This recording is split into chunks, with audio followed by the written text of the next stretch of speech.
Olá, leitura do dia 8 de maio, quarto domingo da Páscoa, domingo do Bom Pastor, Dia Mundial da Oração pelas Vocações. Ninguém pode arrebatá-las da mão do Pai. Eu e o Pai somos um. Tema: Missionário Vicentino, Pastor e Ovelha. Vou convidar a nossa querida consórcia Janaína para fazer a leitura de hoje. Olá, louvado seja o nosso Senhor Jesus Cristo e salve Maria! Hoje vamos ler o quarto domingo de Páscoa, leitura Atos dos Apóstolos, capítulo 13 e 14, versículo 43 a 52. Naqueles dias, Paulo e Barnabé partiu de Perge, chegaram a Antioquia, na Pesídia, e, entrando na sinagoga em dia de sábado, sentaram-se. Muitos judeus e pessoas piedosas convertidas ao judaísmo seguiram Paulo e Barnabé e, conversando com eles, os dois insistiam para que continuassem fiéis à graça de Deus.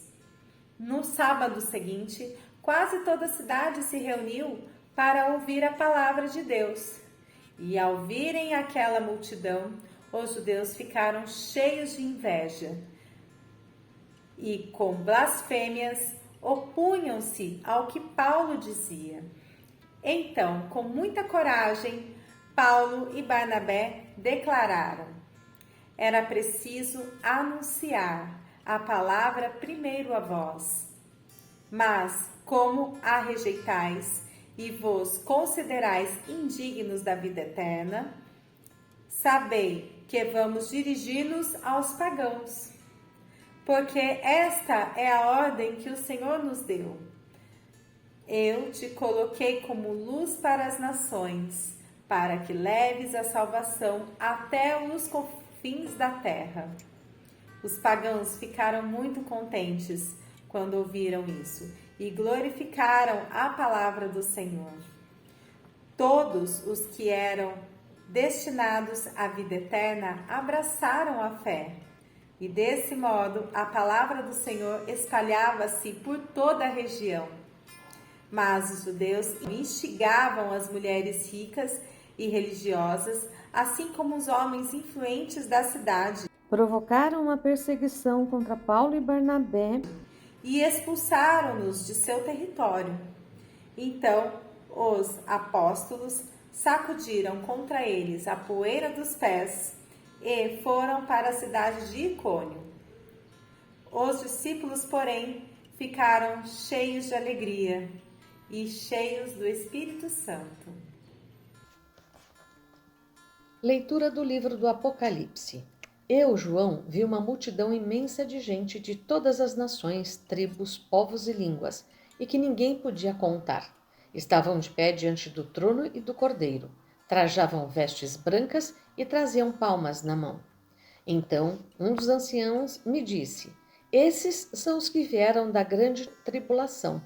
Lavaram e alvejaram as suas roupas no sangue do Cordeiro. Por isso, estão diante do trono de Deus e lhe prestam culto dia e noite no seu templo. E aquele que está sentado no trono os abrigará na sua tenda. Nunca mais terão fome nem sede, nem os molestará o sol, nem algum calor ardente, porque o Cordeiro, que está no meio do trono, será o seu pastor e os conduzirá às fontes da água da vida, e Deus enxugará as lágrimas de seus olhos. Proclamação do Evangelho de Nosso Senhor Jesus Cristo, segundo São João. Naquele tempo, disse Jesus: as minhas ovelhas escutam a minha voz, e eu as conheço, e elas me seguem. Eu dou-lhes a vida eterna, e elas jamais se perderão. E ninguém vai arrancá-las de minha mão. Meu Pai, que me deu estas ovelhas, é maior que todos, e ninguém pode arrebatá-las da mão do Pai. Eu e o Pai somos um. Reflexão vicentina. O quarto domingo do tempo pascal é considerado o domingo do Bom Pastor, pois, em todos os anos, a liturgia propõe um trecho do capítulo 10 do Evangelho segundo João, no qual Jesus é apresentado como o bom pastor.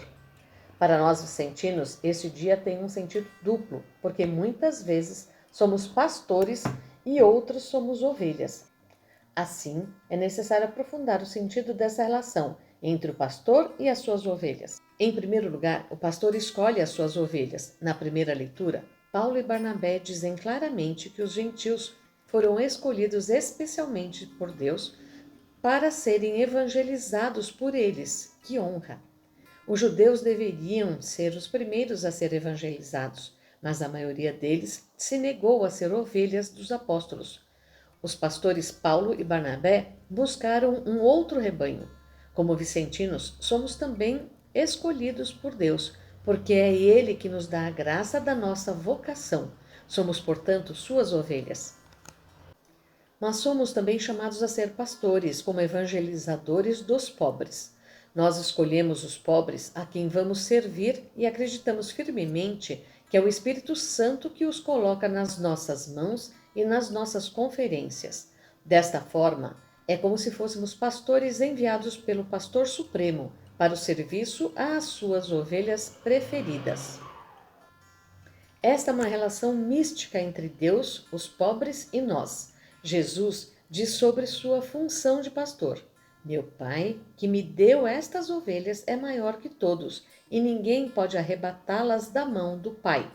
Eu e o Pai somos um. Esta belíssima relação entre nós e os pobres faz com que no final o pastor supremo e nós sejamos um só. Em segundo lugar, o pastor não deixa perder nenhuma das ovelhas, especialmente protegendo-as do maligno. Jesus diz claramente no Evangelho que suas ovelhas jamais se perderão e ninguém vai arrancá-las da minha mão.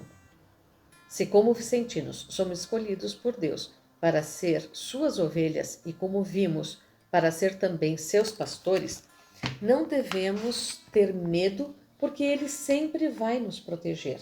Mas também, como vicentinos, devemos tratar cada um de nossos assistidos individualmente como um dom de Deus. Não podemos deixar perder nenhuma dessas ovelhas, a menos que elas mesmas queiram abandonar o rebanho. É sublime esta mensagem. O Dia do Bom Pastor poderia ser chamado também de Dia do Bom Vicentino. Aprofundando a reflexão. Primeiro, qual a mensagem dos textos bíblicos para a nossa vida e a nossa missão vicentina?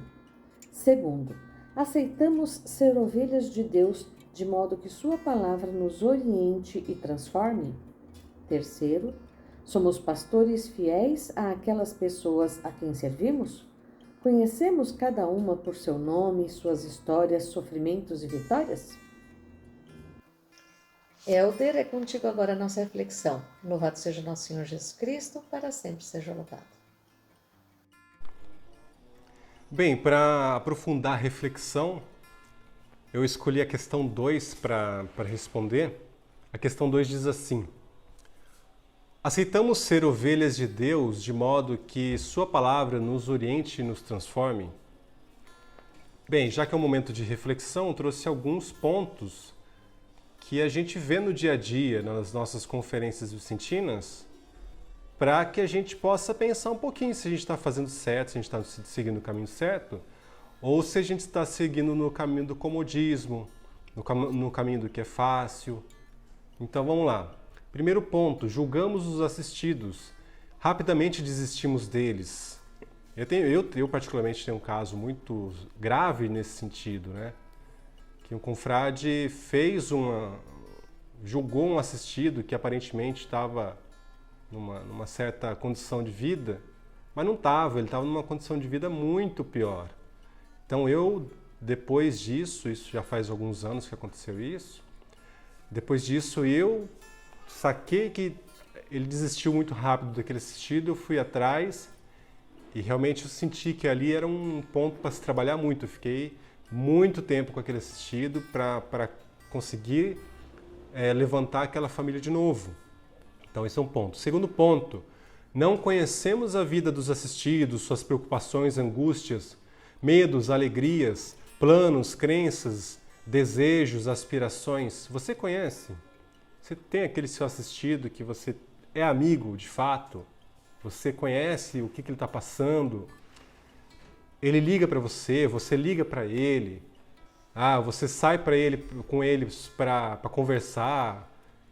Enfim, você se torna amigo dele, não apenas aquele negócio, tá tudo bem, beleza, tal dia, entrega da cesta básica e valeu, falou e tamo junto. Só isso? Isso não é trabalho vicentino. Aí o terceiro ponto, mal visitamos ou conversamos com os assistidos. É exatamente isso que eu coloquei aqui.